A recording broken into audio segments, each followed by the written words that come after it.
Hello guys, welcome back to LPCA classes by CA Rajesh Khanna.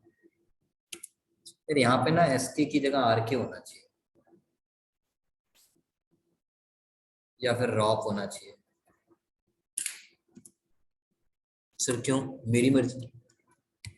Okay, चलते हैं आगे। भगवान हमारा भला करे, सबका मालिक एक। Let's start with illustration 18 today. This is one of the illustration जो मैं 12th स्टैंडर्ड में भी कराता हूँ और जिसको देख के मैं गाना गाता हूँ। जब भी पेपर में आ जाती है तो बच्चों को गाना गाना पड़ता है। कैसे हुआ तो इतना जरूरी कैसे हुआ। Now what's so special about this is, if you look at this question, we have the balance sheet in the question. You want to click the picture, you can. And apart from additional information, we have income statement also. मतलब P&L भी बना के दिया हुआ है, तो कोई नहीं, टेंशन नहीं लेने का, टेंशन नहीं लेने का। और क्वेश्चन स्टार्ट करने का, like the first point always deals with additional information to begin with. क्या मेरी बैलेंस शीट में प्रपोज डिविडेंड वर्ड है? नहीं होना चाहिए, क्योंकि वो हमारे सिलेबस से हट चुका है। देखो इसलिए है भी नहीं। क्या मेरे इनकम स्टेटमेंट में कहीं भी डिविडेंड दिख रहा है? नहीं दिख रहा। तो गाइस प्लीज सुनना बड़े प्यार से। यहाँ वर्ड क्या लिखा है? Profit after tax. इसका मतलब है profit after tax but before any appropriations.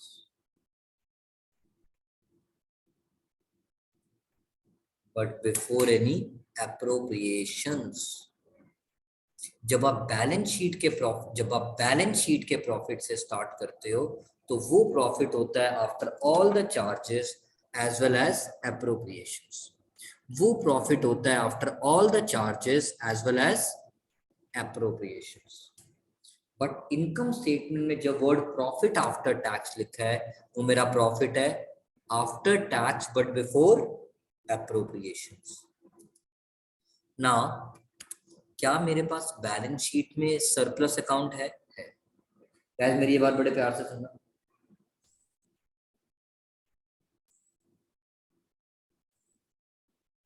Exam में डिफरेंट टाइप के क्वेश्चन आ सकते हैं। You can get A question जिसमें आपके पास सरप्लस अकाउंट होगा ही नहीं, सिर्फ एडिशनल इंफॉर्मेशन और स्टेटमेंट फॉर्म में क्वेश्चन होगा, बैलेंस शीट होगी ही नहीं। तो तब आपको मालूम है, अगर आप प्रॉफिट आफ्टर टैक्स से स्टार्ट करते हो तो इसका मतलब है उसमें से आपने DIR अभी तक माइनस नहीं किया। तो NPBT निकालते वक्त उसको प्लस भी करने की जरूरत। सर ये वो होगा ना जब सरप्लस नहीं दिया होगा। हाँ, आज मुझे सरप्लस दिया है, मुझे टेंशन नहीं है। सच्ची बात बताऊं, मैं शॉर्टकट भी सिखा दूंगा जो मैं सिखाना चाहता हूं, बट पहले प्रॉपर वे में चलते हैं। मैंने बनाया सरप्लस अकाउंट। जब इनकम स्टेटमेंट और बैलेंस शीट दोनों दी होती है, मुझे लगता है कुछ गंदे क्वेश्चन से डर, जो मैं इस क्वेश्चन के थ्रू कवर अप करने जा रहा हूं। मेरे सरप्लस का ओपनिंग बैलेंस कितना है? सर 250 और क्लोजिंग 400।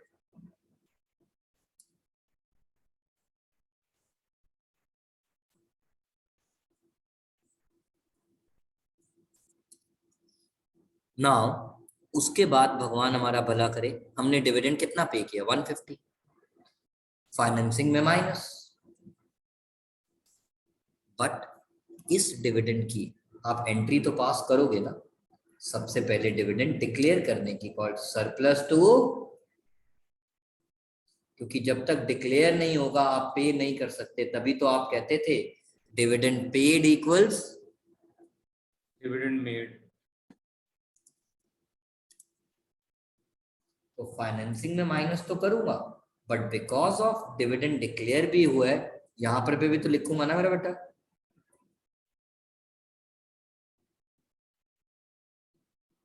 कोई दिक्कत? रिदिम कोई डाउट यहाँ तक बेटा? सर फाइनेंसिंग में तो कर देंगे लेकिन ऑपरेटिंग में प्लस क्यों करेंगे? ऑपरेटिंग में ऑपरेटिंग का कोई हम एडजस्टमेंट नहीं करेंगे। मैं अभी समझा रहा हूँ, मेरे को 2 मिनट और दे दो, शायद मैं रिदिम को समझा नहीं पाया। मैं I am trying another way out to explain this point. Give me 5 minutes बेटा। बट यहां तक जो लिखा वो समझ आ गया मेरे बेटे को? Yes sir. ओके, नाउ अ मशीन कॉस्ट बाद की बात है, बुक वैल्यू ऑफ इन्वेस्टमेंट बाद की बात है। क्यों बात की बात है बच्चों? क्योंकि मुझे इनसे मतलब नहीं है अभी। मेरा अभी फोकस चल रहा है सरप्लस अकाउंट पे, और मुझे इनकम स्टेटमेंट से क्या दिखा? टैक्स कितना? 110। और जो इनकम स्टेटमेंट में टैक्स होता है वो टैक्स मेड होता है या टैक्स पेड होता है? टैक्स मेड होता है, क्योंकि टैक्स मेड की एंट्री होती है surplus to provision for tax. इसका मतलब ये मैंने 12th की बुक में भी एक क्वेश्चन में समझाया था जहां 40 आया था, वापस समझा रहा हूं कि इनकम स्टेटमेंट में जो टैक्स रिफ्लेक्ट करता है वो टैक्स मेड होता है, ना कि टैक्स पेड होता है।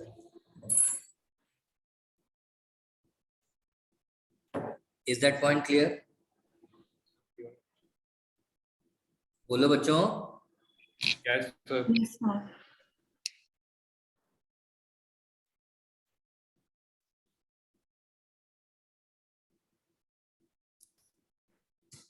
जल्दी मत करना बच्चों, मैं जो करना चाह रहा हूं, मैं समझाना चाह रहा हूं, सिर्फ ध्यान देना। अब उसके बाद क्या इस क्वेश्चन में कोई जर्नल रिजर्व है?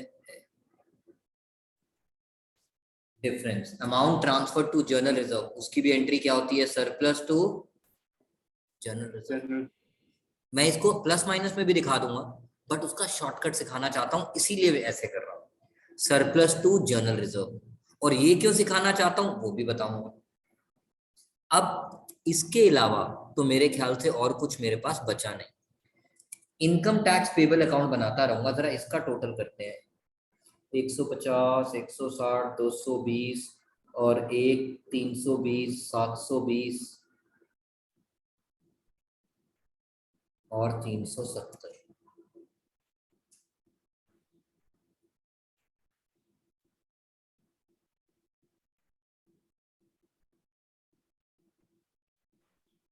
मेरा मैथ्स ठीक है क्या? 470 क्यों आ रहा है? एक बार टोटल करना बेटा। हाँ 470 ही आ रहा है। तो बताओ मेरा सरप्लस यानी current year profit before tax and EOI कितना आया? 470। Is that clear guys? Is that clear? Yes sir clear. अब मेरी बारी।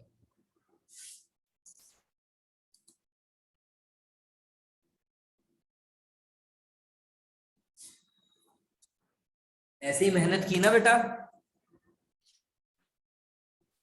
Rhythm, yes sir.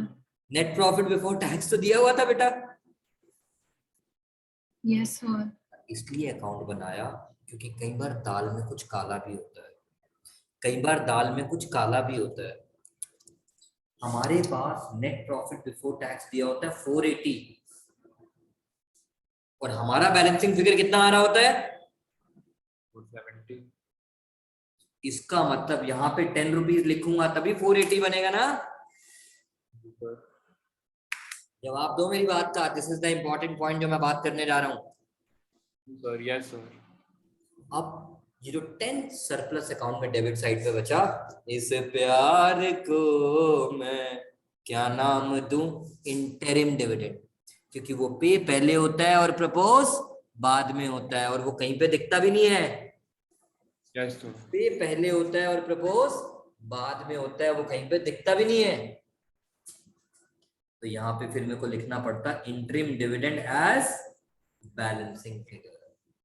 ये पॉइंट समझाना था बेटा, इसीलिए मैंने ये किया।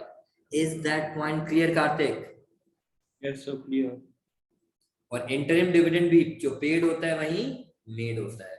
तो इस क्वेश्चन में मैं इसको ऐसे भी चेक कर सकता था। ध्यान से सुनना बेटा मेरी बात। आपका जो बैलेंस शीट में प्रॉफिट ट्रांसफर हुआ, कितना ट्रांसफर हुआ? ये देखो बेटा 360 यस सर।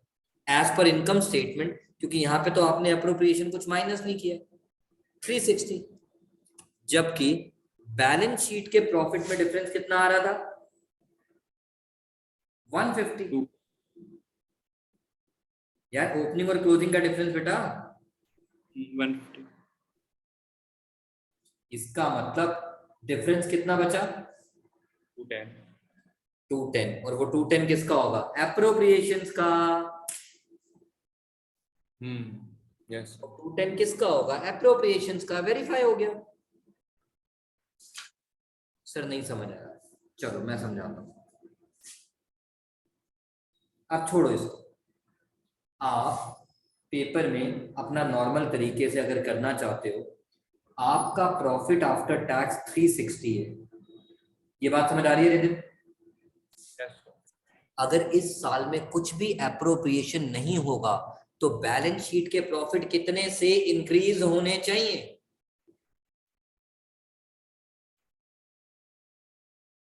बोलो बेटा। 360। 360, but balance sheet profit has increased by,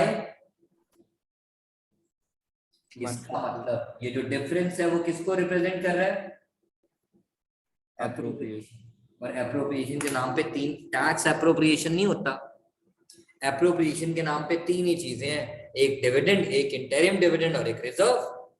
और हमारे क्वेश्चन ने हमें डिविडेंड दे दिया है 150 और इनडायरेक्टली रिजर्व बता दिया है 60। आपने क्रॉस वेरीफाई कर लिया कि इसमें कुछ भी हिडन नहीं है।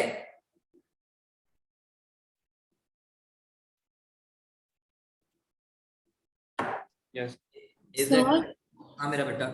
सर अगर सरप्लस में डेबिट साइड में अगर कोई बैलेंस बचता है तो डीआईआर में ही होगा ना कुछ। यस डेफिनेटली बेटा, क्योंकि दैट रिप्रेजेंट्स एप्रोप्रिएशन। ओके, और इसमें हमारे पास डी और आर था तभी हमने इंटरिम डिविडेंड बैलेंस कर दिया अगर वो 480 होता। यस यस यस, ओके वही सर। बता रहा था बेटा। सो इस क्वेश्चन का ये इंपॉर्टेंट पॉइंट था जो मुझे डिस्कस करना था। एंड अब आपको पता है आपका एनपीबीटी कितने से स्टार्ट होगा, 470 से। इज दैट पॉइंट क्लियर बेटा? Yes sir clear dividend paid financing में माइनस, टैक्स का अकाउंट बनाना पड़ेगा मेरे को। टैक्स का ओपनिंग बैलेंस कितना दिया बेटा, सिर्फ 40 और क्लोजिंग 50।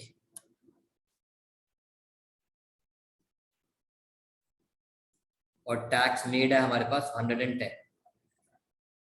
टैक्स मेड है तो पेड तो बैलेंसिंग फिगर आएगा, सरप्लस अकाउंट डेबिट तो टैक्स अकाउंट क्रेडिट। ये मेरा एनपीबीटी में प्लस हो गया जो मैंने आपको अभी करके दिखाया, और बैलेंसिंग फिगर 100 मेरा एनपीबी सॉरी ऑपरेटिंग में माइनस हो जाएगा, 100 रुपए मेरा ऑपरेटिंग में माइनस हो जाएगा। इज दैट पॉइंट क्लियर पुत्र?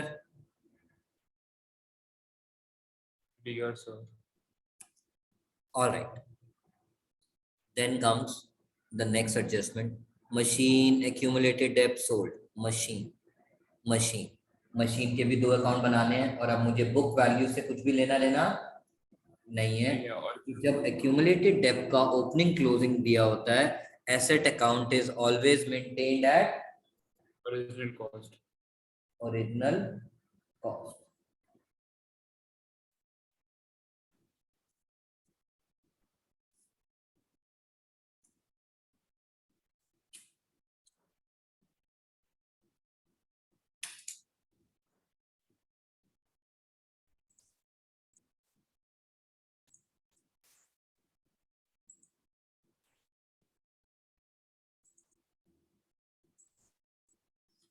Now plant and machinery opening closing सबसे पहले लिख देते हैं।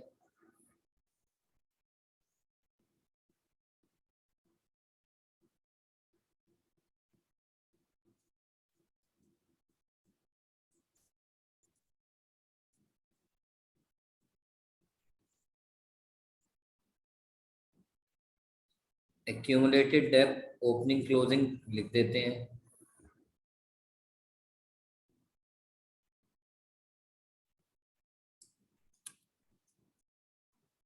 which is 230 and 300.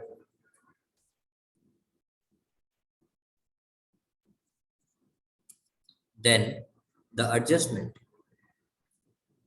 80, accumulated debt 50 was sold during the year. कितने का बेचा भाई बताया ही नहीं, कोई बात नहीं, टेंशन ही मत ले। मुझे इतना पता है accumulated debt of asset sold की एंट्री होती है accumulated debt to machinery, है ना बेटा? Yes, sir. Accumulated debt debit to machinery account credit. Now वो सोल्ड ड्यूरिंग द ईयर नहीं समझ आ रहा कितने का, रुक जाओ, अब जरा इनकम स्टेटमेंट काम में आएगी, क्योंकि हमें पता है बेचने पे या तो प्रॉफिट हुआ है या लॉस। और मेरा क्वेश्चन कह रहा है loss on sale of machinery,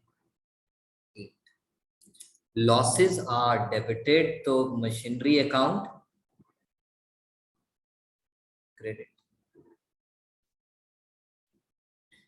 80 minus 50, book value थी 30 और लॉस हुआ 8, तो सेल वैल्यू कितनी? 22. बैंक अकाउंट डेबिट तो मशीनरी अकाउंट क्रेडिट। इन्वेस्टिंग में इन्वेस्टिंग में प्लस, ऑपरेटिंग में प्लस। ये वाली फिगर जो एक्यूमुलेटेड डेब्ट ऑफ एसेट सोल्ड होती है उससे हमें कुछ भी लेना देना नहीं होता, उससे हमें कुछ भी लेना देना नहीं होता।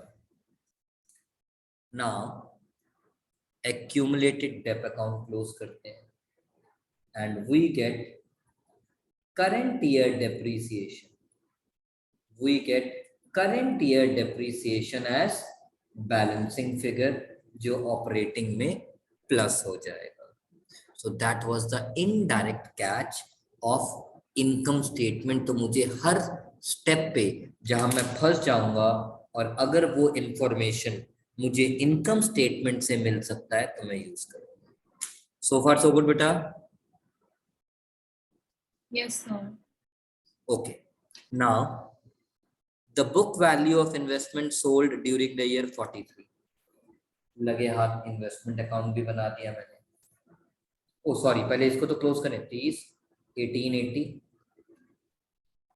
330 to bank, which comes as a balancing figure, and purchase goes to investing minus. Purchase goes to investing minus. Now investment account. Investment opening 315, closing 440.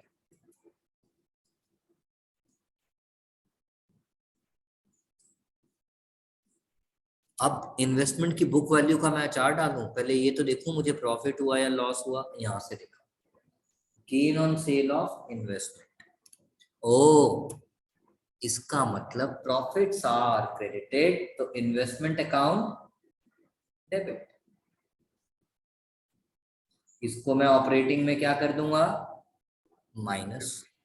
And मुझे पता लग गया 43 की कॉस्ट थी, 15 का प्रॉफिट था, तो sale value of investment is 58।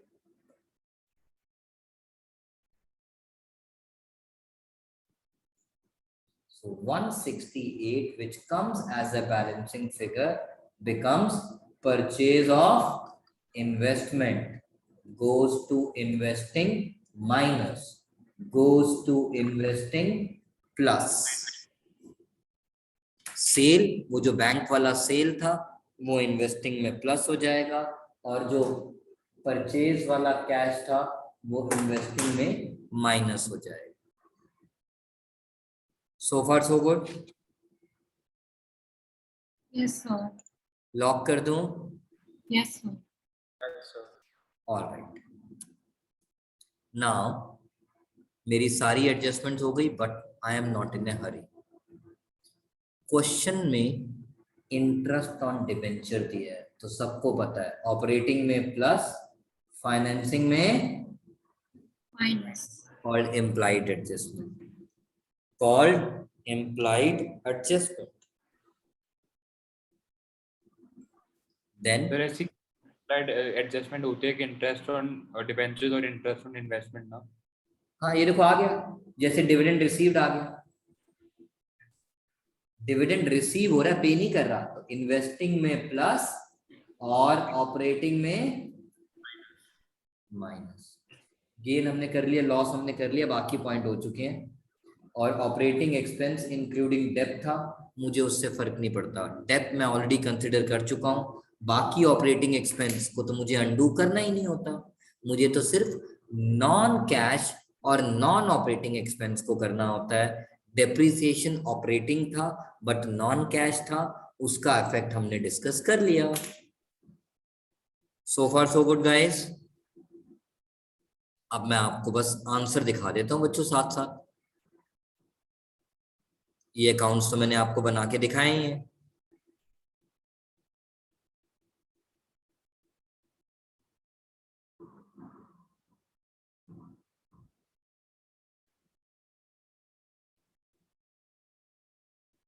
This is the answer जो हमने आपके साथ डिस्कस कर लिया, फटाफट से गो थ्रू करें। ये हमने आपको बता दिया था, डेप ऑन मशीन 120 आया, लॉस हमने किया, इंटरेस्ट ऑन डिवेंचर हमने किया, डिविडेंड रिसीव किया, गेन किया। बाकी तो रिसीवेबल और पेबल है, आप खुद कर सकते हो। टैक्स पेड हमने 100 निकाला था, minus purchase 330, sale 22, purchase 168, sale 58, 500 का issue of shares at premium मैंने नहीं बताया, मुझे मालूम है।